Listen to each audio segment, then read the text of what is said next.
তারেক রহমান ৩১ দফা কর্মসূচি ঘোষণা করেছেন। সেই ৩১ দফা কর্মসূচি যদি আমরা মেনে এই রাষ্ট্রকে বিনির্মাণ করতে পারি, তাহলে যেই আকাঙ্ক্ষা নিয়ে ২৪শে ঐতিহাসিক গণ অভ্যুত্থান সংগঠিত হয়েছিল, সেটি বাস্তবায়ন করা সম্ভব। আপনারা জানেন, আমাদের বাংলাদেশ জাতীয়তাবাদী উলামা দল শহীদ রাষ্ট্রপতি জিয়া রহমানের হাতে গড়া। শহীদ রাষ্ট্রপতি জিয়া রহমান এই দেশের মুসলমানদেরকে ভালোবাসতেন এবং উনি এই জন্য কোরআন এবং হাদিস অনুযায়ী সংবিধানে বিসমিল্লাহির রহমানির রহিম স্থাপন করেছিলেন।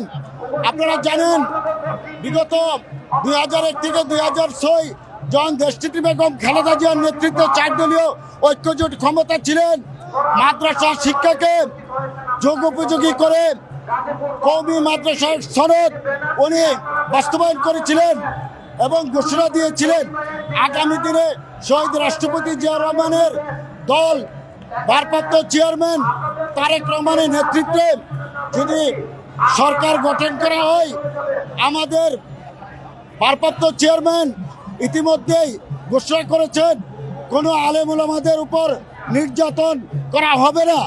ফ্যাসিস্ট সরকার যেইভাবে আলেম ওলামাদের উপর নির্যাতন নিপীড়ন করেছিল, উনি তার নিন্দা এবং সকল আলেম ওলামাদের বিগত দিনে মুক্তি দাবি করেছিলেন।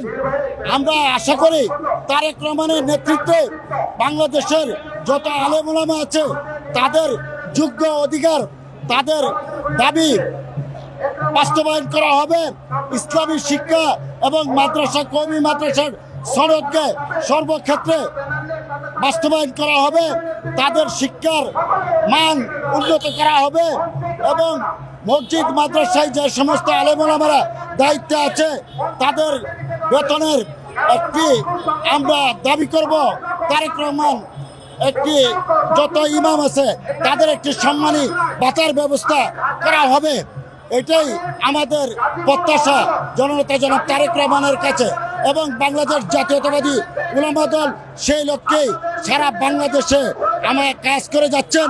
আপনারা জানেন যে আমাদের বাংলাদেশ জাতীয়তাবাদী উলামা দলের আহ্বায়ক আমাদের কাজী আলহাজ মাওলানা সেলিম রাজার নেতৃত্বে এবং অ্যাডভোকেট আবুল হোসেন ভাইয়ের নেতৃত্বে বিএনপির ধর্ম বিষয়ক সম্পাদক রফিকুল ইসলাম জামাল ভাইয়ের নেতৃত্বে বাংলাদেশ জাতীয়তাবাদী উলামা দল সারা বাংলাদেশে সুসংগঠিত আগামী দিনে আরও শক্তিশালী অবস্থানে থাকবে।